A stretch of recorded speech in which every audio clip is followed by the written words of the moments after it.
ఒక పక్క చైనాతో దౌత్యం చేస్తుండు ట్రంప్కి మడతెట్టడానికి. ఎవరు? నరేంద్ర మోడీ. ఎవరి? రష్యా, ఇండియా, చైనా కలిస్తే సూపర్ పవర్ అని నిన్నటిదాకా అందరూ డిబేట్లు చేస్తుంటే ఈ అఖండ సినిమాలో చైనా గురించి ఏంటంటే మనడు గమనించండి.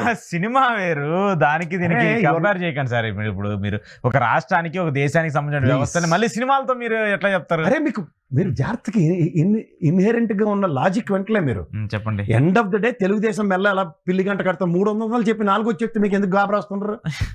అది అట్లానే ఉంది మరి, అబ్జెక్షన్ కిందే ఉంది. ఏ ప్రాతిపదిక మీద అబ్జెక్షన్? ఇప్పుడు నేను ఎందుకే కన్వర్టెడ్ హిందూ అని ఇంట్రడక్షన్ ఇచ్చి మాట్లాడుతున్నా. ఓకే, అంటే ఇప్పుడు కొత్తగా ఎందుకంటే జాగ్రత్తగా వినండి. 20 ఏళ్ళు బట్టి ఆ పరకమాలలో పెద్ద జీరగాడి ధర ఆ పనికిమాల ఏదో పంతులు ఎత్తేస్తుంటే సైలెన్స్. పరకమాండ బిల్డింగ్ కి కెమెరాలు పనిచేయట్లేదు, సైలెన్స్. వీళ్ళు ఇక్కడ 1 కోటి సంతకాలు పైసలు మెడికల్ కాలేజీలు ఎత్తేస్తుంది. దాని మీద ప్రజల అంటే మీరందరూ చెప్పొచ్చు 5 కోట్లు ఉన్నారు 6 కోట్లు. నాకు వీళ్ళు దేశం ప్రజలకి లెక్కలు వీళ్ళు పెట్టి 2011 తర్వాత లెక్కలెట్టలేదు, అన్ని పెట్టలెక్కలే. నా ప్రకారం 4 కోట్ల ప్రజలు, అందులో 1,20,00,000 మంది డిసెంట్ తెలియజేస్తే 1/4 ప్రజలకి నచ్చని పని ఈ ప్రభుత్వం చేస్తుందని దాన్ని కప్పిపోచ్చడానికి పట్టు వస్త్రాలు, పీతాంబరాలు, తోటకూరని